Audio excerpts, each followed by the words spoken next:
Ang plano pala nung una ay panatilihin itong si Jonathan Kuminga sa Golden State Warriors. Gusto pa nga ni Joe Lacob na maging Golden State Warrior for life itong si Kuminga.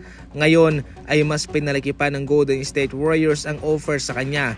Yung qualifying offer nasa 7 million. Yung 2 taon 45 to 48 million.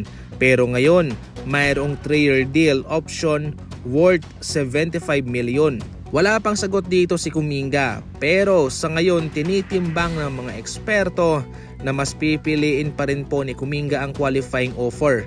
Interesado kasi siya sa unrestricted free agency na sasapitin niya kung sakaling yung qualifying offer ang kanyang pipirmahan. Marami pa din naman kasi ang magsusugal sa kanya at nasa at least 10 kupunan pataas ang magkakaroon ng mas malaking cap space. Ibig sabihin nun ay mas marami siyang option, marami siyang pagpipilian, depende sa kung ano ang kanyang magugustuhan.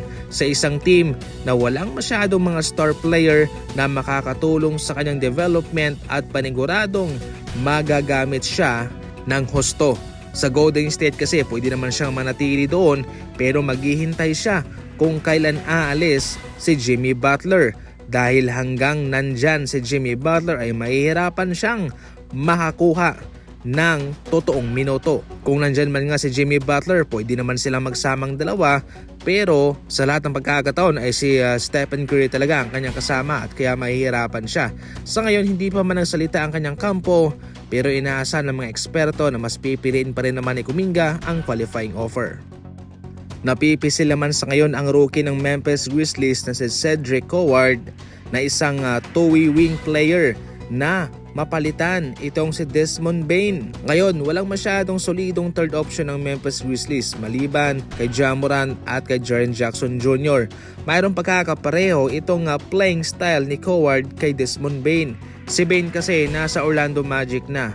Kahit na mayroong Kentavious Caldwell-Pope ang Memphis Grizzlies, isang malaking question mark pa rin kung siya ba'y magtatagal long term sa Memphis Grizzlies kasama sina Ja Morant and Jaren Jackson Jr. considering ang mga yan ay mga core player. Originally kasama sana nila si Desmond Bane. Dahil nga sa edad nitong si Kentavious Caldwell-Pope ay hindi na rin siya magtatagal. Kaya itong si Howard ang kanilang napipisil sa ngayong papalit sa naiwang posisyon ni Desmond Bane.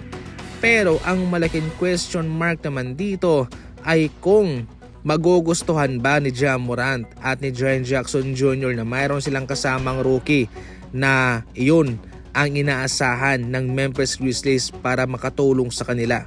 Ngayon ang totoong kailangan dito ng Memphis Grizzlies ay makahanap sila ng isang eksperyensyadong player. Hindi naman masyadong matanda katulad ni Kentavious Caldwell-Pope pero yung isang player na mala Desmond Bane din ang edad na makakasabay sa level ni Ja Morant and Jaren Jackson Jr. Alam nating masyadong mapili itong si Ja Morant at considering na mainit din ang mga rumors sa kanya na magre-request siya ng trade. Sa tingin ko, isang malaking kamalian kung bibigyan mo sila ng isang rookie para makatulong.